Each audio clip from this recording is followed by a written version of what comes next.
The Rape of the Lock, Canto 5 by Alexander Pope. Structure, Summary, Analysis. Hello and welcome to the Discourse. Canto 5 of The Rape of the Lock begins as Belinda ends her highly emotional lament for the loss of her lock. Everyone present at the Hampton court could feel her loss and pain. Despite the Baron's attack on her reputation, she wins everybody's sympathy. Thus, Clarissa rises to offer a moralizing retort, suggesting that Belinda and society shouldn't care much for external beauty that is sure to diminish with time. Instead, one should value good behavior, good humor, virtues and merit more. Clarissa tries to calm Belinda and Thalestris down by offering a moral lecture that appears more like a hypocritical speech, considering she aided the Baron in mutilating Belinda's lock, which was neither good humor nor an act of merit or virtue. She fails to calm Belinda and Thalestris, who demand the Baron must return the lock. The Baron, being adamant, refuses and declares his intention to encase the hair in a ring and wear it forever. This enrages Belinda and Thalestris, and they declare a battle against the Baron and his folks. Pope describes a party scuffle in an epic war manner. The Baron's side is obviously more powerful and aided by God's favor. Yet, Belinda manages to subdue the Baron and demands the lock back. But the Baron fails to do so because during the haphazardous battle, the lock goes missing for good. The Baron, Thalestris, Belinda, and others try to locate it everywhere possible but fail to find it. Summary of The Rape of the Lock, Canto 5, lines 1 to 34. As Belinda finishes her tearful emotional lament at the loss of her lock, everyone present at the party feels for her except the Baron. He insists that the lock is now the cherished trophy that he will entrap in a ring with diamonds and wear it until he breathes. This further enrages Belinda and Thalestris. Fate and Jove prevent the Baron from listening to reason. Pope offers an allusion suggesting that gods interfere with humans to bring upon such crisis and compares the Baron with Aeneas, the Trojan hero from Book 4 of Virgil's Aeneid. Jove is the Roman god Jupiter who forces Aeneas to leave Carthage despite his lover Dido doing everything possible to stop him and be with him. Dido's sister Anna tries to stop Aeneas, but he doesn't stop. Ultimately, Dido commits suicide. While the case of Aeneas, Dido and Anna involved very high stakes, it is a mock element. Pope's situation of a war over the lock appears to be ridiculous. Dido was tricked to fall in love with Aeneas by Cupid, and here Umbriel is doing the stuff. One can observe the pervasive supernatural influence over mortals in the poem right from the beginning. Belinda is compared to Dido, while Thalestris appears to be Anna. Clarissa, whose name literally means clarity, observes the situation. She aided the Baron in mutilating the lock and humiliating Belinda to make her lose her honor. Now when she listens to the reproaches of Thalestris and observes that everyone is sympathetic towards Belinda, she plays the moral card. She notes that men often call women angels and worship them as such without assessing their moral character. She observes that beauty is ephemeral, curled or uncurled, since locks will turn to grey, since painted or not painted, all shall fade. Clarissa argues that frail beauty must decay, and thus women should stress more on other qualities like virtues, merit, and good sense in particular. She says that if vain activities such as dancing all night and dressing oneself all day warded off smallpox or stopped one from aging, it would make sense to ignore duty and never to learn anything, and it would actively be moral to take pleasure in beautifying oneself. She addresses Belinda and says that when her tantrums, airs and flights and screams and scolding will fail to restore her beauty, so she must value good humor more, because that will make her win again. Pope uses anaphora again. Lines 11, 12, 13 and 14 begin with why during Clarissa's speech. Lines 35 to 70. Nobody offers any thoughts to Clarissa's reasonable speech, as they could sense the hypocrisy behind all that. Belinda ignores her, while Thalestris calls her prude, who is jealous as Belinda is sexually superior. Belinda calls for to arms, and declares a courtly war against the Baron and his folks. The narrator is observing all this as he calls Thalestris a virago, a woman who fights like a man. All friends of Belinda start attacking the Baron and his friends. The narrator describes the battle in a mock epic manner and compares the courtly fight of Belinda and Thalestris against the Baron and Clarissa with a battle between Pallas, Mars, Latona, Hermes, and Jove and Neptune. Pallas is Athena or Minerva, the Greek goddess of wisdom, war, strategy, and defense. Mars is the god of war.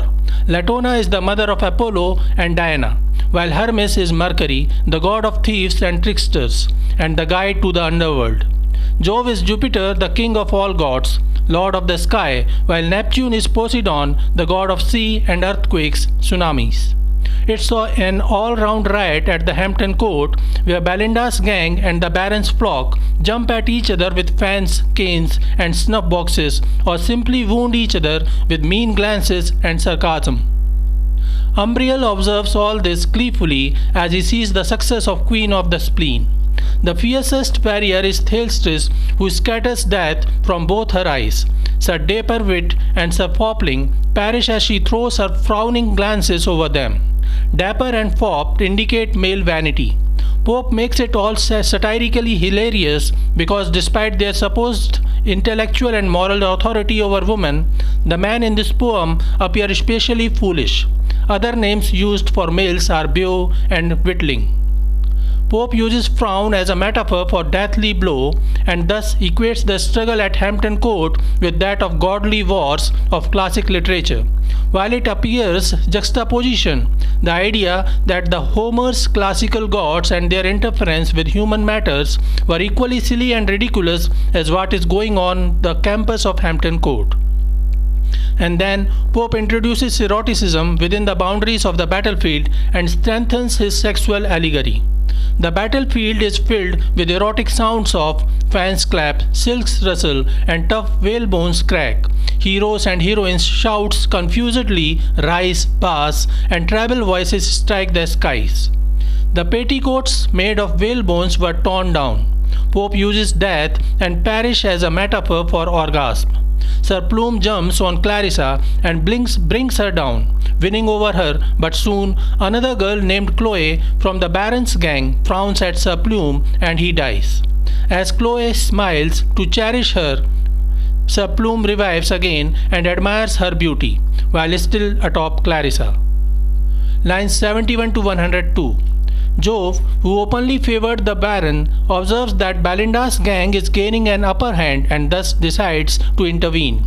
Soon, men's wits start overpowering ladies' hair. As the whalebones of petticoats have already been cracked, one can guess what hair is being overpowered. But Belinda is in no mood to accept defeat. As she observes the wits mount up, the hairs subside, she decides it's no time for her to die and jumps on the Baron with excessive lightning in her eyes. She easily overpowers the Baron and sits over him.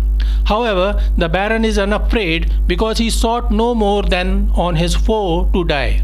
His goal right from the start has been sexual gratification, for which he raped the lock. Pope's parody smoothly reverses the role and presents females as aggressors.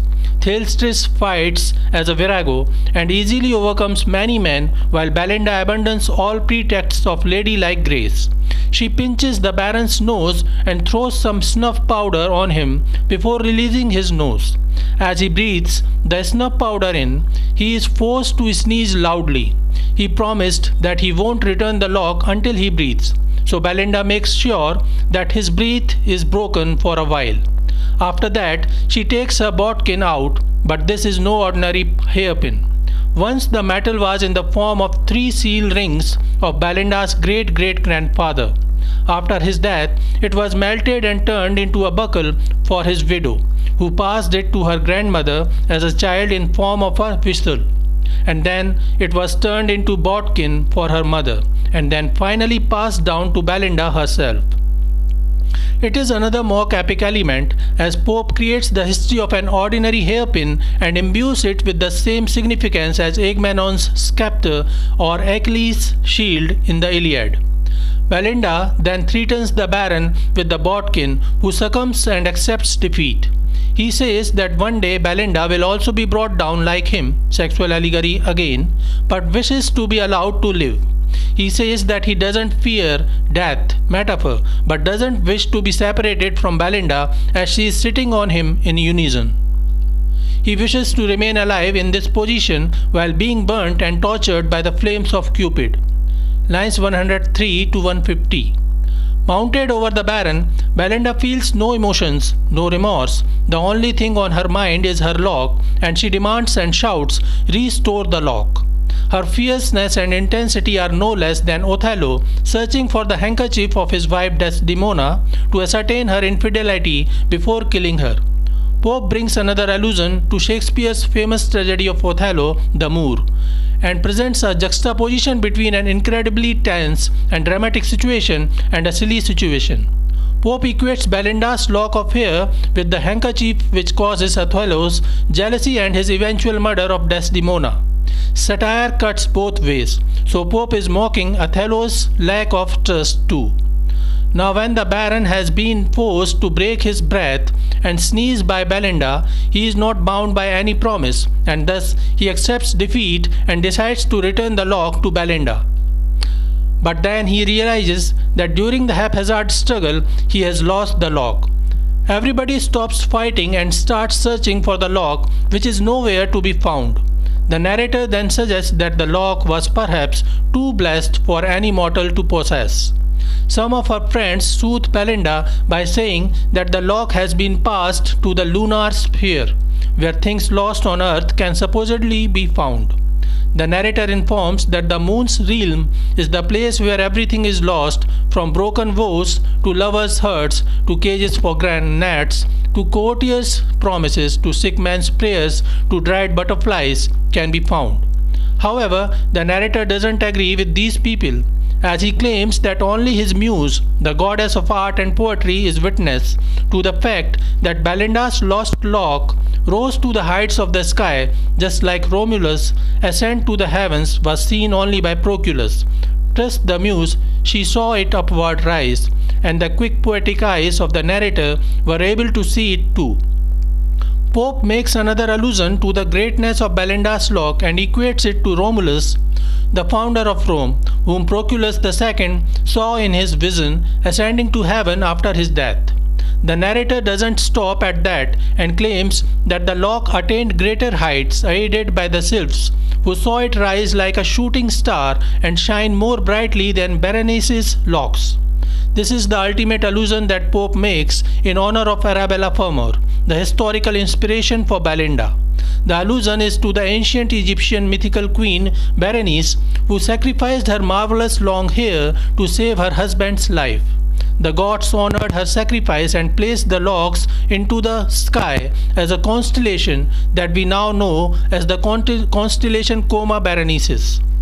The narrator then affirms his statement and says that now the beau monde, or the fashionable high society people who spend their time at prosperous and fashionable places of London like the Mall and the Rosamunda's Lake at St. James Park, can see the shining lock in the sky. The narrator further weighs in and says that Partridge will be able to spot Belinda's lock through Galileo's eyes. John Partridge was an English astrologer infamous for hoax prediction and quackery. Pope satirizes him here, while Galileo's eyes are an allusion to the Galilean telescope. The narrator then addresses Belinda directly and tells her not to be sad, as now her lock will outlive her and will remain young, lovely and shining beautiful forever. Her lock will inspire the muse to write Belinda's name among the stars like Berenice's was written. Pope ends the poem here with all praises to beautiful Belinda despite all her follies. While Clarissa's speech mentioned that beauty is ephemeral, curled or uncurled, since locks will turn to grey, since painted or not painted, all shall fade. The narrator and the poet himself offer a counterpoint. The narrator agrees that beauty is transient, but suggests that beauty is yet valuable and it may achieve a degree of immortality with the aid of the muse, the goddess of art and poetry. Because a poet may raise things above the trivial world and into the world of eternal literary fame, the Pope does with the lock of Belinda. Thus, Pope ends the rape of the lock in the manner of a Horatian satire that gently and humorously points out the evils of high-class society but keeps a sympathetic attitude towards the characters despite their follies. So this is it for today. We will continue to discuss the history of English literature. Please stay connected with the discourse. Thanks and regards.